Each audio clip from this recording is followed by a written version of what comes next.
Discovered 40 years ago in Tanzania, Tanzanite is found in Murilani near Mount Kilimanjaro, the world's biggest mine for the stone. Most of the gems are exported to Europe and the US for processing, an export that is worth about $20 million every year. But Tanzanite prices have fallen dramatically, according to Zan Swanpole, managing director of Tanzanite 1. The world financial crisis seems to have taken a turn, and Tanzanite, being a luxury item, has followed suit. We're working extensively at trying to bring the price of Tanzanite up. Tanzanite's recovery plan targets African, Asian, American and European markets. Before foreign investors were granted mining concessions in 2005, the industry was unregulated.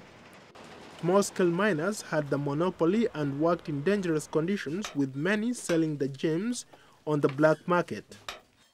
Modestus Mwembe is concerned about the foreign mining companies and the rate at which the gem is being depleted. Block C is the richest area in Tanzanite. That's the epicenter of all Tanzanite. It holds around 70% of all reserves. They are mining at a very high speed, and they want to finish all our Tanzanite within 19 years. A lot of Tanzanians in the gemstone trade say they cannot compete with the foreign companies. Government regulations require that dealers and miners get their stones certified by Tanzanite 1 before they can be sold, in order to stop fake ones from entering the market. Innocent Moranu has been selling Tanzanite for about 5 years now. We have to establish an independent institutions to certify the stones, but not a dealer like them. Tanzanite want to get there to ask us to send the stones to them. Otherwise, the Ministry of Energy and Minerals has to establish an independent department for certifying the stones. Since most of Tanzania's stones are cut and polished abroad, the country is losing out on profits from processing the gem.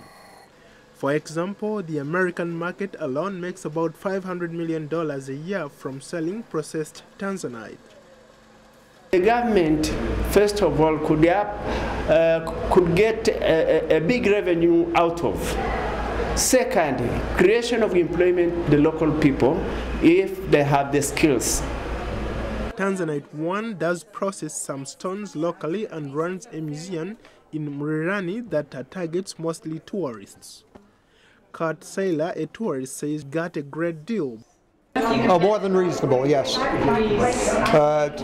To the extent I'm aware of, but I'm going to go to Tiffany's and see how much they charge, and then I'll know what a great deal I got here. Local Tanzanians say that unless they can benefit directly from their own natural resources, the full value of Tanzanite will continue to be reaped by countries other than Tanzania.